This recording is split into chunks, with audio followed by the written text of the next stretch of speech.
Two expressions you can use to change the subject are speaking of or unrelated but. Now, the most important thing before I explain when and how to use them is make sure you validate what the other person says first before you change the subject. Otherwise, it's going to seem rude and really abrupt.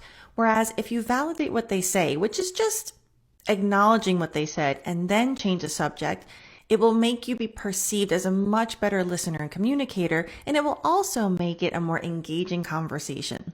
Okay, so speaking of, you use when it's related. So if they're talking about the weather and you're like, oh, speaking of the weather, I'm going to the beach this weekend. So it's kind of related. And if it's completely something different that popped into your head, you could say, if they're speaking of the weather, you could say, oh, yeah, I hope the weather's nice this weekend. Unrelated, but what did you da da da da? So remember, validate first and then change the subject.